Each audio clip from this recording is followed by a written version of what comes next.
Hello दोस्तों। तो GMCH nursing officer की एग्जाम डेट आ चुकी है। वो एग्जाम डेट क्या रहने वाली है इस वीडियो में बात करेंगे। सबसे इम्पोर्टेंट इस वीडियो का मकसद जो होने वाला है वो होने वाला है जीएमसीएच नर्सिंग ऑफिसर के लिए जो एग्जाम पैटर्न होने वाला है वो। इसमें दो पार्ट में इसका पेपर आता है, ऑफलाइन पेपर होगा।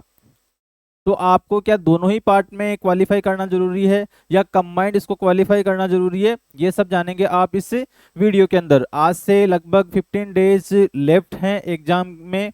तो आपको 15 डेज में क्या क्या टॉपिक्स को कवर करना है वो सारी चीजें इस वीडियो के अंदर पूरा प्लान आपको मिलने वाला है। तो स्टार्टिंग से लेकर एंड तक इस वीडियो को देखिए अगर आप जीएमसीएच नर्सिंग ऑफिसर का पेपर देने जा रहे हो। तो चलिए वीडियो को स्टार्ट करते हैं। सबसे पहले एग्जाम डेट और इसके पैटर्न को समझना आपके लिए बहुत ज़्यादा जरूरी है। तो एग्जाम डेट जो होने वाली है वो होने वाली है 29 ऑफ जून 2025। 29 ऑफ जून 25 को ये एग्जाम आपका होने वाला है। ड्यूरेशन इसका 2 आवर्स का रहेगा। मीडियम इसका इंग्लिश रहने वाला है। इसके जो पेपर है ऑफलाइन मोड पे होता है इसका पेपर। तो आप ऑफलाइन मोड की प्रैक्टिस जरूर से करिएगा। ऑफलाइन मोड में क्या क्या आने वाला है, नर्सिंग सब्जेक्ट नॉलेज के 70 मार्क्स आएंगे और प्रैक्टिकल असेसमेंट एमसीक्यूज 30 आएंगे। तो यहाँ पे कंफ्यूज नहीं होना है। 100 क्वेश्चन आपके नर्सिंग से ही आने वाले हैं। 100 जो एमसीक्यूज है, टोटल एमसीक्यूज आपके किसके आने वाले हैं, नर्सिंग के आने वाले हैं। तो जो हम सीनियरियो बेस्ड जो एमसीक्यू जिनको बोलते हैं वो 30 एमसीक्यूज वो रहने वाले हैं। बाकी जो बेसिक क्वेश्चन है वो 70 में रहने वाले हैं। लगभग दोनों सेम ही होता है। अगर आपको इस एग्जाम का पैटर्न जानना है तो 2019 में हुआ था, 22 में हुआ था। तो उसका पेपर मैं आपको प्रोवाइड करवा दूंगा, प्रीवियस ईयर पेपर, उससे आप थोड़ा सा इसको समझ सकते हो। दूसरी बात, नेगेटिव मार्किंग की अगर हम बात करते हैं तो 0.25 यानी 1/4 इसका नेगेटिव मार्किंग होगा। यानी 4 अगर आपके रॉन्ग आंसर्स होते हैं तो आपका 1 मार्क काट लिया जाएगा। बात करते हैं cut off journal OBC EWS, इनको लगभग 50% मार्क्स चाहिए। वो किस प्रकार से चाहिए मैं आपको डिटेल से बताता हूँ। पीडब्ल्यूबीडी को 45% और एससी 40%। एसटी कैटेगरी यहाँ पे नहीं होती है। तो इसका भी आप लोग ध्यान रखिएगा। चलो हम पेपर पैटर्न को एक बार समझ लेते हैं। सबसे पहले मैं बात करता हूँ पार्ट फर्स्ट। पार्ट फर्स्ट में 70 एमसीक्यूज आने वाले हैं। इन 70 एमसीक्यूज में से आपको इस अलग से इस पार्ट फर्स्ट को क्वालिफाई करना होगा। यानी आपका अगर जर्नल से हो तो 50% आपको यहाँ पे लाना होगा। यानी 35 एमसीक्यूज यहाँ पे आपके राइट होने चाहिए काट पीट कर।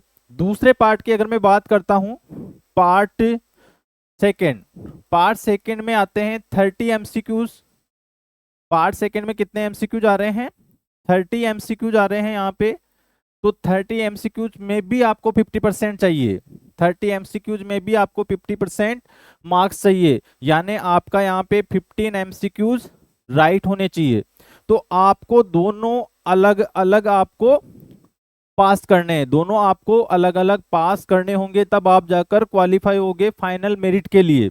याद रखिएगा, ऐसा नहीं हो सकता है कि पार्ट फर्स्ट में आपके पार्ट फर्स्ट में मान लो 70 में से 60 मार्क्स आ गए, पार्ट सेकंड में आपके 8 मार्क्स आ रहे हैं, पार्ट सेकंड में आपके 8 मार्क्स आ रहे हैं।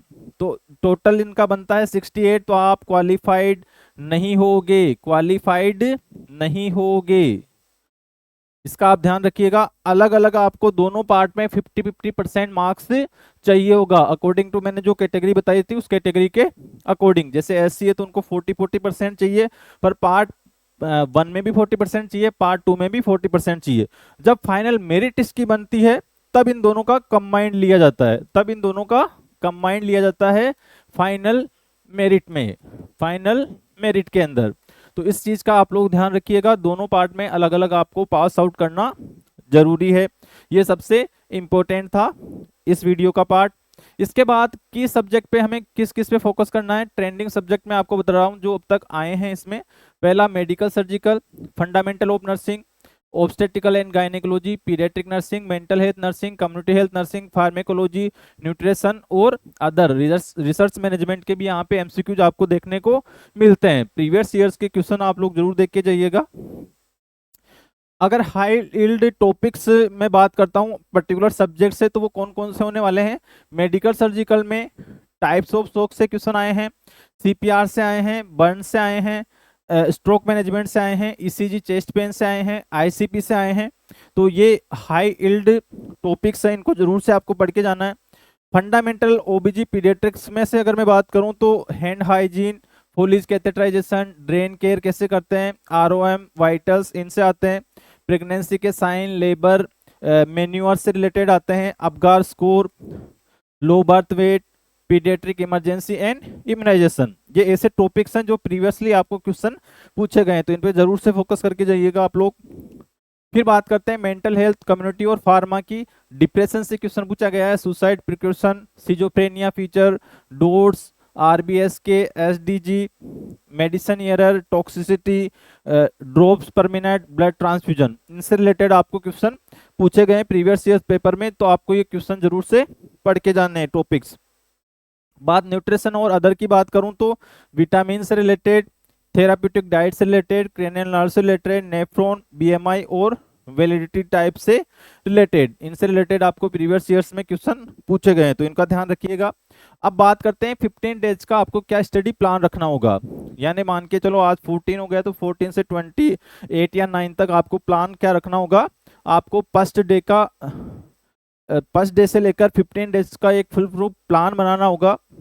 सारे सब्जेक्ट का आपका वहां पे रिवाइज हो जाए एक बार, उस टाइप से। इसमें ओनली नर्सिंग से रिलेटेड क्वेश्चन आएंगे, तो अदर सब्जेक्ट आपको पढ़ने की जरूरत नहीं है। ये सबसे इंपॉर्टेंट है इसमें जीएमसीएच के पेपर में। तो ये 15 डेज का प्लान है, आप स्क्रीनशॉट लेके इसको पढ़ सकते हो, या अपने अकॉर्डिंग कोई भी प्लान बना के आप लोगों को इसको अच्छे से पढ़ के जाना होगा। एनक्लेक्स सबसे बेस्ट है, क्योंकि वो 30 एमसीक्यूज है, वो एनक्लेक्स टाइप के वहां पे पूछे जाते हैं, तो उसका भी आप लोग ध्यान रखिएगा, आपने पहले पढ़ रखा होगा। लेंदी थोड़े क्वेश्चन रह सकते हैं। फाइनल टिप्स की मैं अगर बात करूं तो आप हाई टॉपिक्स पे ज्यादा फोकस करिए, रिवाइज और प्रैक्टिस करिए एमसीक्यूज की डेली। इसके अलावा प्रीवियस ईयर पेपर को अटेम्प्ट करिए पर्टिकुलर टाइम मोड में, क्योंकि आपको वहां पे स्क्वायर जो फिल करने होते हैं, गोले जो आपको फिल करने होते हैं सर्कल में दिया हुआ रहता है, वो फिल करने होंगे आपको वहां पे, तो वो भी टाइम कंज्यूमिंग होता है। 2 आवर्स हालांकि बहुत टाइम 100 क्वेश्चन के लिए, फिर भी कंसिस्टेंसी से आपका सिलेक्शन होगा। हमारा 10 PM टेलीग्राम आप लोग ज्वाइन कर सकते हो, हमारा प्रोफेशनल नर्सिंग कोचिंग का ऐप है, उस पर जाकर आप प्रीवियस ईयर्स के पेपर देख सकते हो, मॉक टेस्ट दे सकते हो, सब कुछ वहाँ पे आपको फ्री में अवेलेबल है। सबसे ज़रूरी चीज़ है, आपका जो एग्ज़ाम है वो 29 ऑफ जून को है, और वो होने वाला है ओनली चंडीगढ़ सिटी के अंदर। कहाँ पे होने वाला है? चंडीगढ़ सिटी के अंदर। तो यहाँ पे जैसे ही आपका एडमिट कार्ड आ जाता है, पर्टिकुलरली आप यहाँ पे रहने की व्यवस्था कर लीजिए, रहने की व्यवस्था यहाँ पे कर लीजिए, मतलब स्टे का प्रॉब्लम वहाँ पे आपको आ सकता है, क्योंकि वहाँ पे होटल्स वगैरह जो भी हैं, गेस्ट हाउस सारे फिल रहेंगे उस दिन। तो आप लोग पर्टिकुलर एक दिन पहले वहाँ पे पहुँच जाइए और अपना प्लान पहले से ही रेडी रखिए, ताकि आपको वहाँ पे स्टे में प्रॉब्लम नहीं हो, क्योंकि रेट हाइक्स हो जाते हैं वहाँ पे। तो आप पर्टिकुलर फॉर्म भरे हो तो आपका एडमिट कार्ड भी आने वाला है, होटल्स वगैरह बुक करके रखिए अपने दोस्तों के साथ में। अगर आप लोग जा रहे हो तो वहाँ स्टे का पूरा प्लान करके जाइएगा। अंतिम टाइम पे वहाँ पे बहुत ज़्यादा रस होता है, हर बार देखने को मिलता है ये प्रॉब्लम, तो आप लोग इसके लिए रेडी रहिएगा। और भी कोई समस्या आती है आपको इससे रिलेटेड, एग्जाम से रिलेटेड, पैटर्न से रिलेटेड, सिलेबस से रिलेटेड, तो आप हमसे क्वेश्चन कर सकते हो, कमेंट बॉक्स में लिख सकते हो। इसी के साथ आप सभी को all the best for the upcoming GMCS nursing officer exam, and जय हिंद, जय भारत।